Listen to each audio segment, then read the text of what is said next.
প্ৰিয় গোটৰ বান্ধৱীসকল, নমস্কাৰ গ্ৰহণ কৰিব। আশা কৰোঁ সকলোৱে কুশলে আছে। মোৰ কিছু ব্যস্ততাৰ বাবে আজি কেইদিনমানৰ পৰা ভিডিঅ' দিয়াত অলপ পলম হ'ল।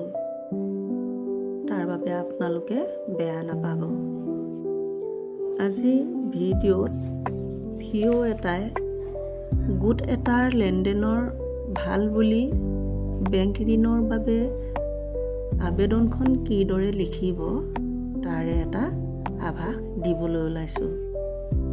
আশা কৰোঁ এই আবেদনৰ যোগেদি আপোনালোকক মই সহায় সহযোগিতা কৰিব পাৰিছোঁ।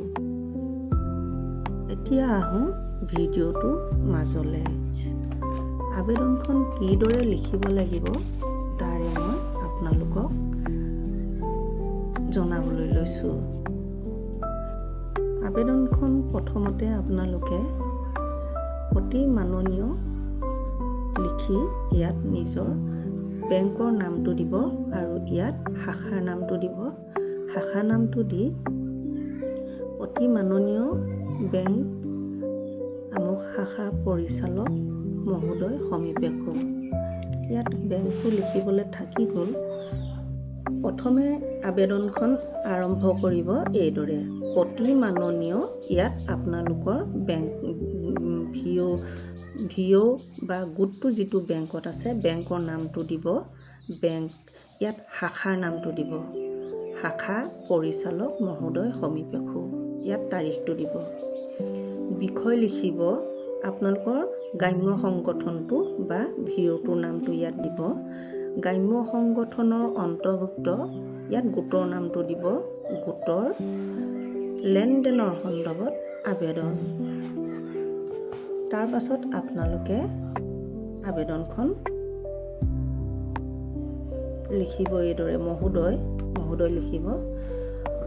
সন্মানপূৰ্বক নিবেদন বা বিনীত সন্মান সহকাৰে জনাওঁ যে এইদৰেও লিখিব পাৰিব আপোনালোকে। এই যে কাৰণ আমি আপোনালোকৰ জিলাখনৰ নাম দিব।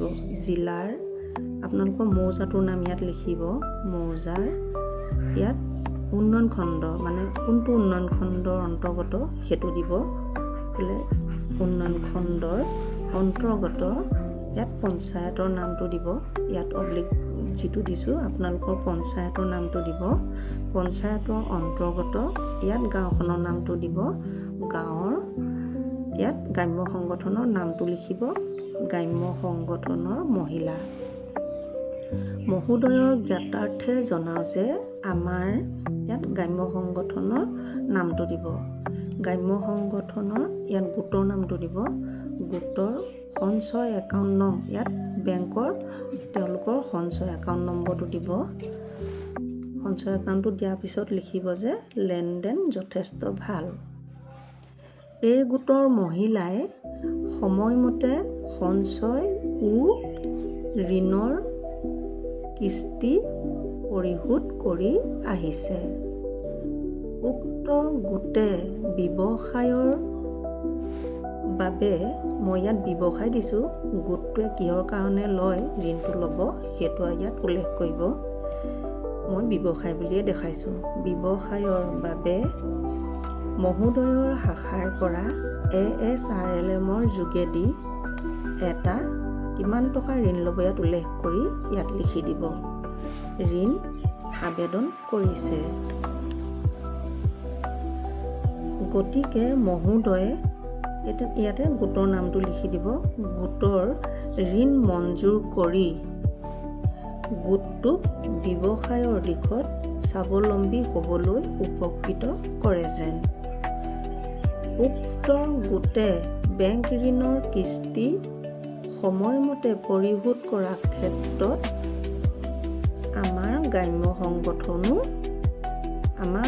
সংগঠনৰো নজৰ থাকিব। এইদৰে লিখি অৱশেষত লিখিব যে এয়ে আমাৰ মহোদয়ক জনাবলগীয়া একান্ত বিনম্ৰ অনুৰোধো দিব পাৰে বা সৰল আবেদনো দিব পাৰে। ইটিত লিখিব মহোদয়ৰ বিশ্বাসিনী। মহোদয়ৰ বিশ্বাসিনী লিখি প্ৰথমতে সভানেত্ৰী V.O. তাৰ পাছতে V.O.ৰ সম্পাদিকা, তাৰপৰা আপোনালোকৰ বেংক লিংকেজ কমিটিত V.O.খনত যিবিলাক আছে সেইবিলাকৰ ইয়াত চহী ল'ব।